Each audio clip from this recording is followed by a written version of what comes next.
La anomalía embrionaria más común de este órgano es el vaso accesorio. Dentro de la anatomía, esta es la superficie abdominal del diafragma. Separa al vaso de la parte inferior del pulmón izquierdo y la pleura, y también de la novena a undécima costilla. El vaso va a tener 7 a 11 centímetros de largo en un adulto, eso sería en promedio, y va a pesar 150 gramos o en los límites de 70 a 250 gramos. El borde superior del vaso separa la superficie diafragmática de la impresión gástrica en la cara visceral.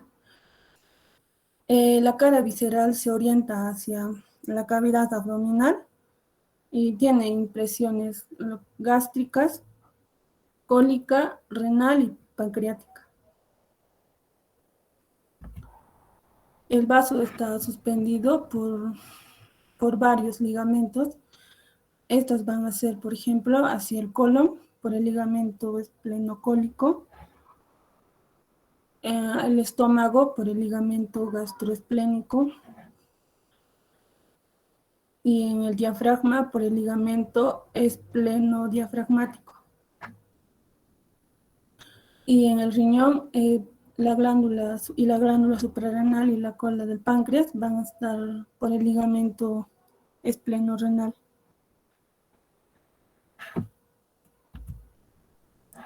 El vaso recibe la mayor parte de su irrigación de la arteria esplénica. Es la más larga y tortuosa de las tres ramas principales del tronco celíaco, y la vena esplénica se une a la mesentérica superior para formar la vena porta. El vaso va a tener un parénquima que se va a dividir en dos que va a ser la pulpa roja. Esta constituye alrededor del 75% del volumen total del vaso, y va a tener también la pulpa blanca, que va a estar más al centro. En la unión entre la pulpa roja y blanca se encuentra la zona marginal estrecha.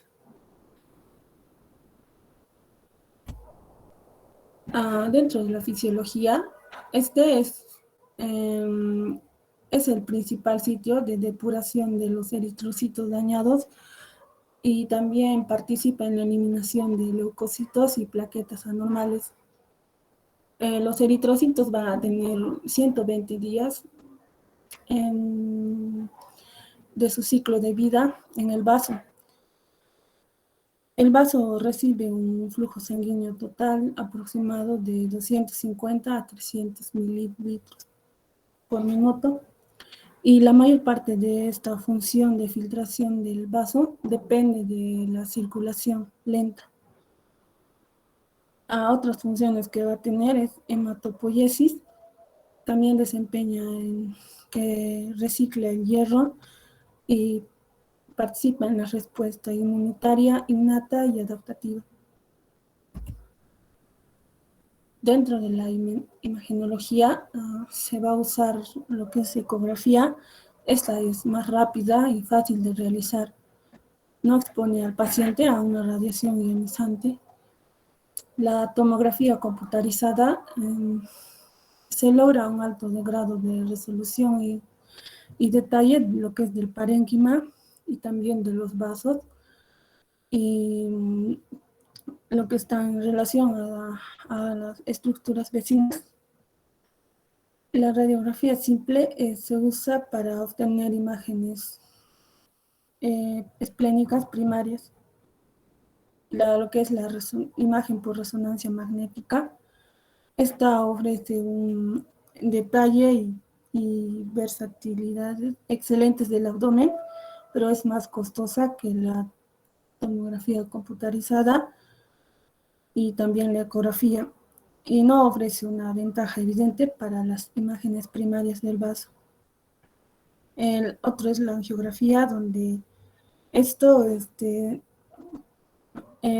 denota con el estudio arterial con penetración, y Cuando se combina con la embolización de la arteria esplénica terapéutica, posee múltiples aplicaciones de este procedimiento que puede servir para ver la localización del vaso y también para realizar el tratamiento del vaso.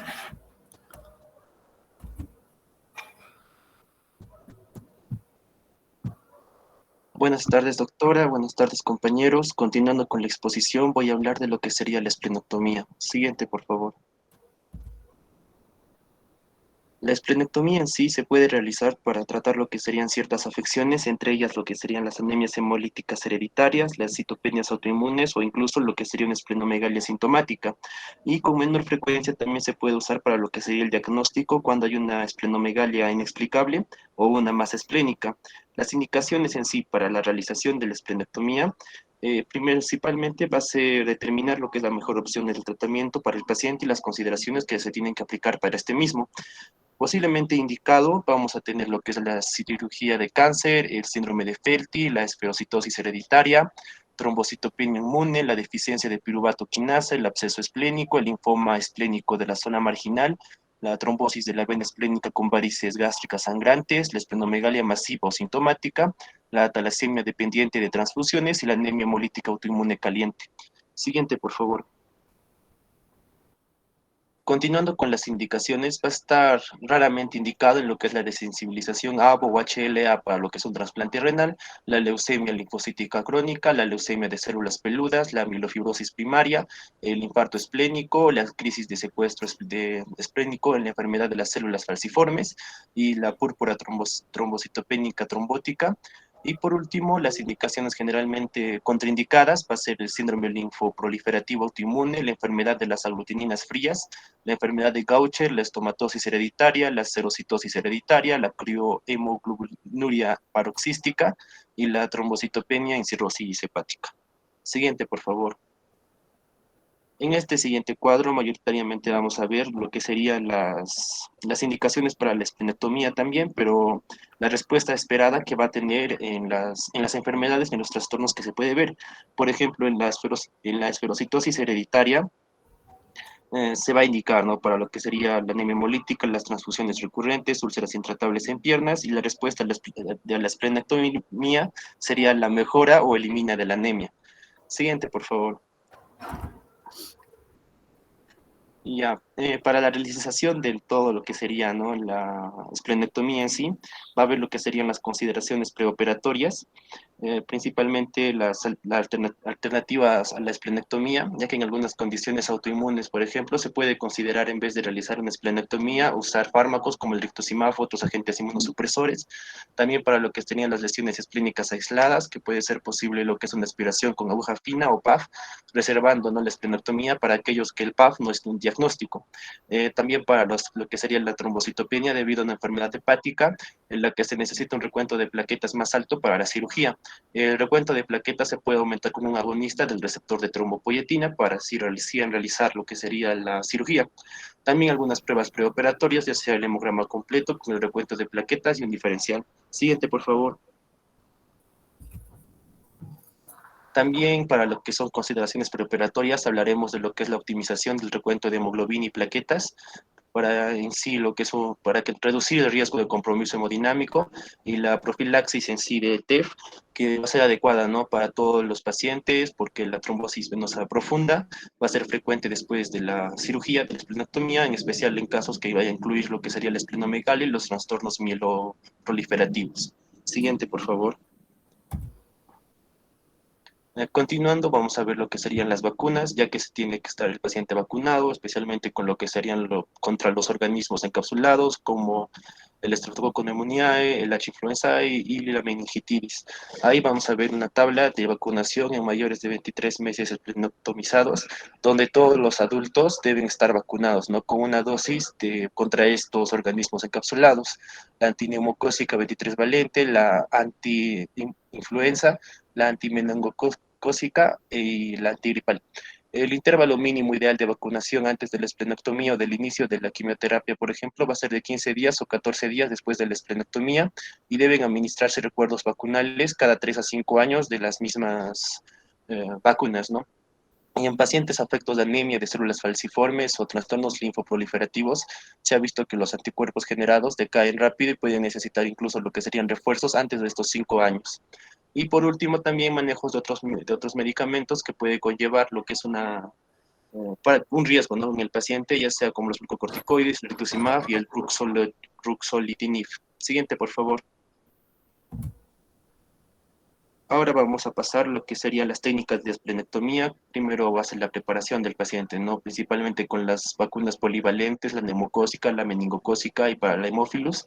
Y también vamos a ver una técnica que es la esplenectomía abierta, donde se va a colocar al individuo, ¿no? De cúbito dorsal y el cirujano se va a situar al lado derecho del enfermo. En la mayor parte de las esplenectomías electivas se prefiere lo que es una incisión subcostal izquierda paralela al reborde costal izquierdo y a dos traveses del dedo debajo de él, donde se va a realizar la incisión, ¿no? Para lo que sería la realización de la esplenectomía abierta. Siempre que sea posible, va a tener que ser necesario un cuidado para disecar y ligar de modo individual la arteria y la vena esplénica, siempre en este orden para reducir el riesgo de hemorragias. Siguiente, por favor. Ahora vamos a hablar de lo que sería la esplenectomía laparoscópica, que va a ser la norma en sí para la esplenectomía planeada en sujetos con un vaso de tamaño normal. Principalmente la técnica quirúrgica puede ser anterior, principalmente como se puede ver.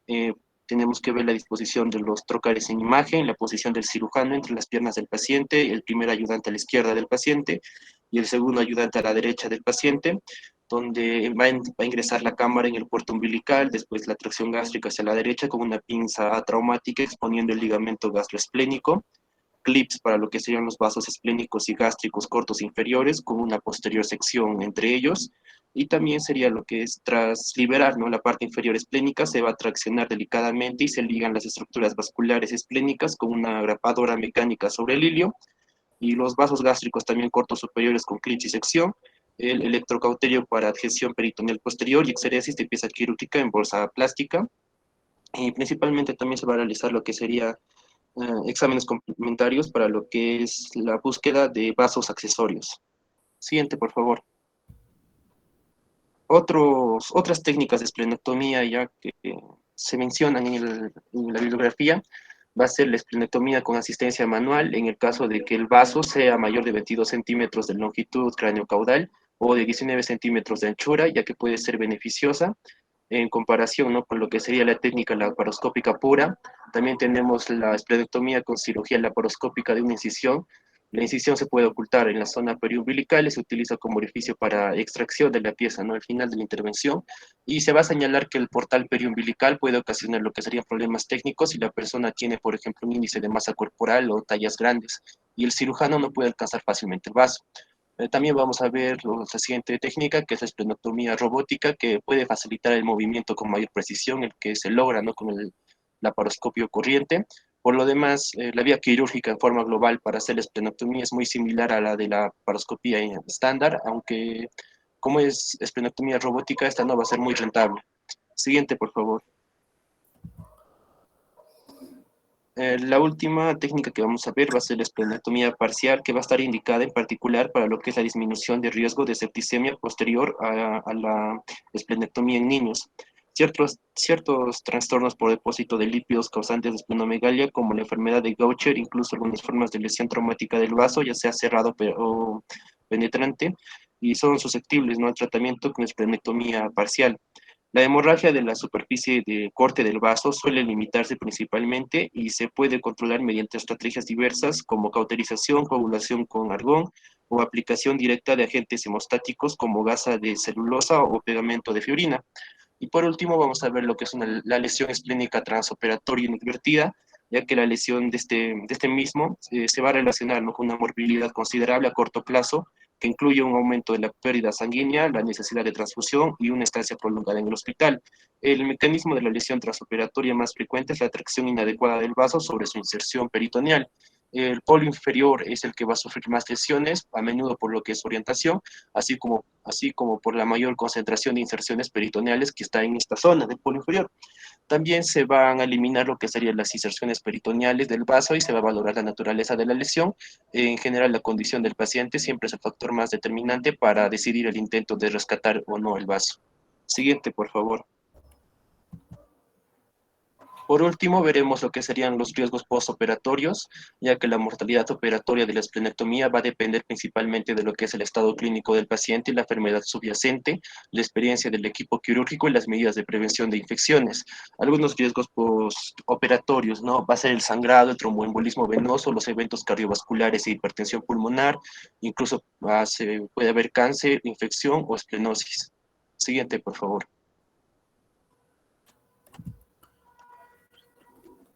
Bien, ahora vamos a pasar a hablar sobre el retroperitoneo. Siguiente, por favor.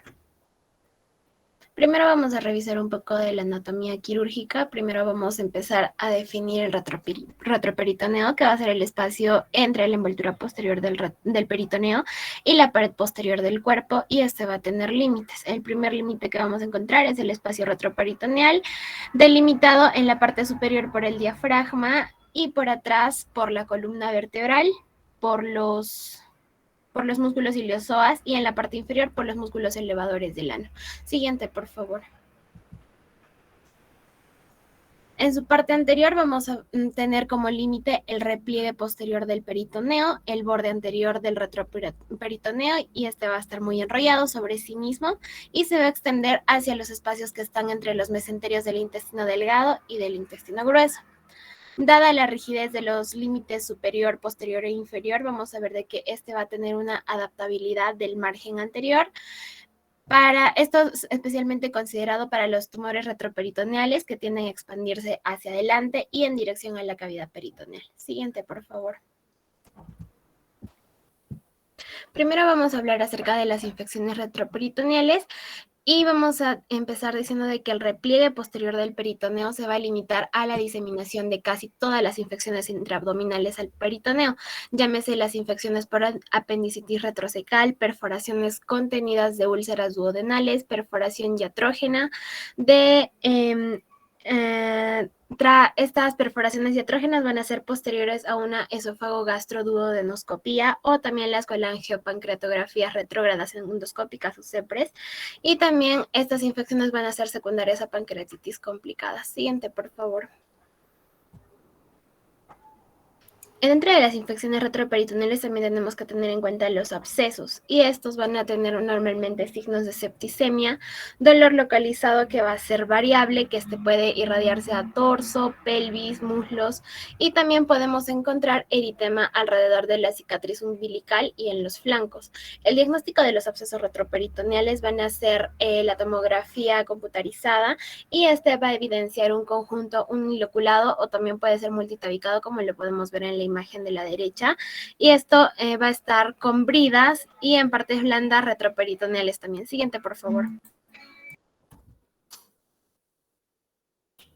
Para las infecciones retroperitoneales vamos a ver el tratamiento, y esto básicamente va a ser la identificación y corrección de la entidad primaria, porque como ya lo habíamos dicho anteriormente, esta va a ser secundaria a infecciones de órganos que estén adyacentes. Entonces también tenemos que considerar para esto la terapia antibiótica intravenosa, drenaje de cúmulos, abscesos, drenajes percutáneos o también puede ser drenajes quirúrgicos.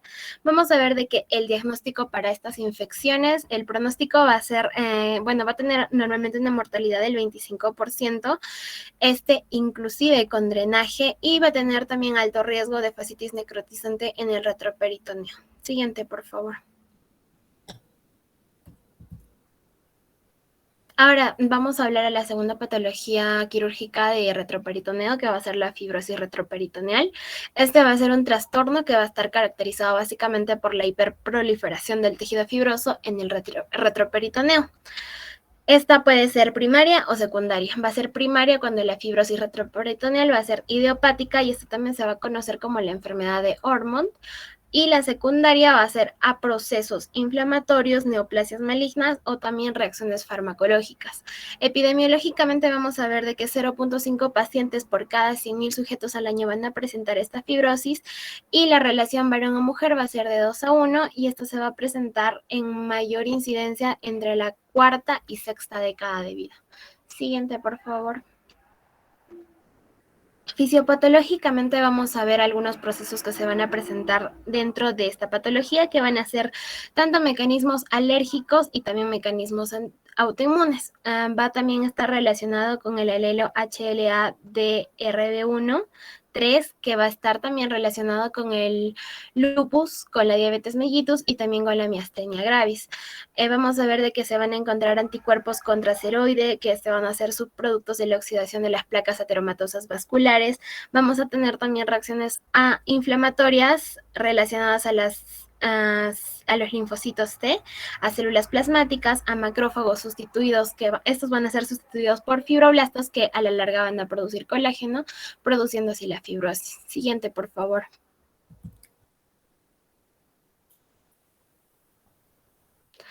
Vamos a evidenciar también además un infiltrado en la periadventicia en aortopatías, como por ejemplo los aneurismas de aorta. También puede estar relacionado a la tiroiditis de Riedel, a las colangitis esclerosantes y a la enfermedad de Peyronie. Entonces vamos a ver de qué va, este proceso fibroso va a comenzar en retroperitoneo, que esto va a circundar bastante las arterias renales y este puede invadir a uréteres, a la vena cava inferior, a la arteria aorta, a vasos mesentéricos y también a nervios simpáticos. La afección bilateral va a estar presente en el 67% de los pacientes. Siguiente, por favor. Bien, vamos a ver de que esta fibrosis, como yo le había comentado anteriormente, va a ser mayormente a consecuencia de cuadros inflamatorios. Y tenemos una larga lista en la que podemos evidenciar a la izquierda, como por ejemplo el aneurisma de aorta abdominal, pancreatitis, histoplasmosis, tuberculosis, actinomicosis, neoplasias, también podemos tener los linfomas, múltiples trastornos autoinmunes como por ejemplo el lupus, la granulomatosis de Wegener, la poliarteritis nodosa. Entonces, el cuadro clínico va a estar bastante relacionado a que si la fibrosis va a ser primaria o secundaria, y secundaria dependiendo de los eventos que van a preceder. Entonces, generalmente lo que vamos a evidenciar es dolor abdominal constante mal localizado, y cuando vamos a presentar o cuando el paciente va a presentar un dolor súbito es signo de que puede evidenciarse también en la isquemia. Entonces, lo que también se va a poder ver es un edema unilateral de pierna, también claudicación intermitente, oliguria, hematuria y disuria. Siguiente, por favor. Ahora, también en el examen físico, pues va a depender a las estructuras que van a estar involucradas y si va a ser primaria o secundaria. Entonces, también podemos evidenciar en el paciente hipertensión, una masa abdominal, o también una masa en la fosa renal. Vamos a ver edemas, disminución de pulsos en miembros inferiores, entre otros. Ahora, laboratorialmente lo que se puede ver es aumento del nitrógeno ureico, aumento de la creatinina y muchas veces también va a haber aumento de la velocidad de sedimentación globular. Siguiente, por favor. Ahora, para el diagnóstico, pues lo que vamos a utilizar, básicamente el diagnóstico va dirigido a ver qué es lo que está causando la fibrosis. Como les dije, la mayor parte de las fibrosis van a ser secundarias a otros eventos. Entonces, ecográficamente lo que se puede hacer es examinar ecográficamente, valga la redundancia, la extremidad pélvica, lo que nos podría dar signos de trombosis venosa profunda, masas anormales o también hidronefrosis.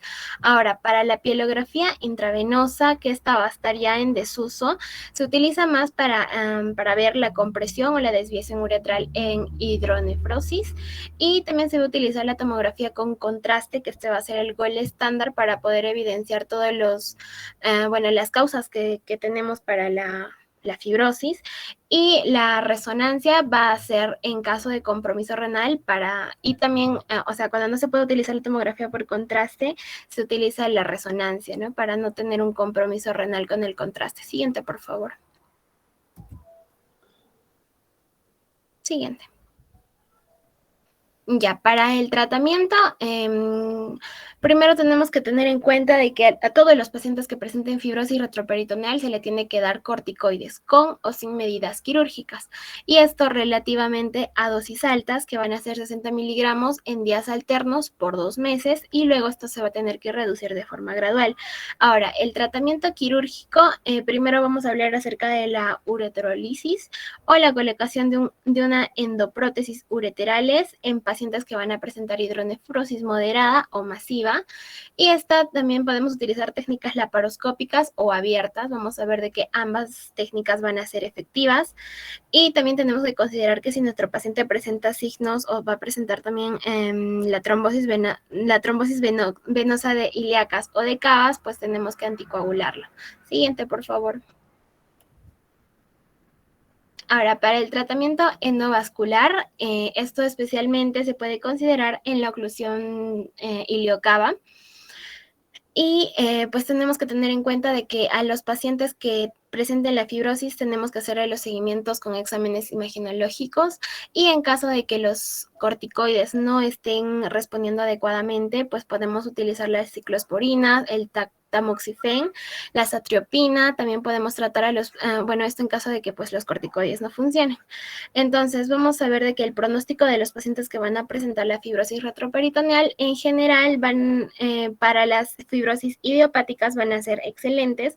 Las tasas de sobrevivencia a los 5 años va a ser del 90 al 100%, y esto pues va a ser porque se van a presentar recurrencias a bastante largo plazo, y esto pues va a justificar el seguimiento del paciente durante toda la vida, ya sea, con los exámenes imaginológicos. Siguiente, por favor. Eso sería todo, gracias.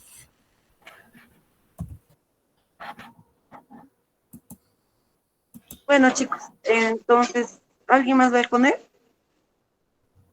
Hola. Doctora, me parece que es la última exposición del semestre. Ya, perfecto. Entonces, quedamos en eso. Sería la última clase, chicos. ¿Qué día nos toca el examen, Luisa? Luisa. Doctora, si no me equivoco, la delegada nos dijo que podría ser el 17. Sí, 17 de junio. Sí, doctora, este mes el 17. Ya, perfecto. Entonces, coordinamos, Luisa, para el 17. ¿Qué día toca el 17?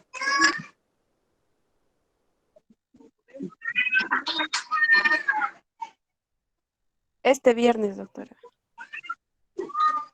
¿Este viernes le toca? Ya. Esto está bien. Ya, para las 9 les voy a poner para el viernes 17. Viernes 17, ¿toca? Viernes 17, ya. Entonces este viernes. Ya, perfecto. Ya. Escríbeme, por favor, Luisa, para enviarte lo que te falta, ¿ya? Ya, chicos. Entonces envíame también, Luisa, todas las diapositivas, incluir esta presentación. Ya, chicos, cuídense. Gracias, Gracias, doctora. Gracias, doctora. doctora. Gracias, doctora. Chao, chicos. Chao, chao.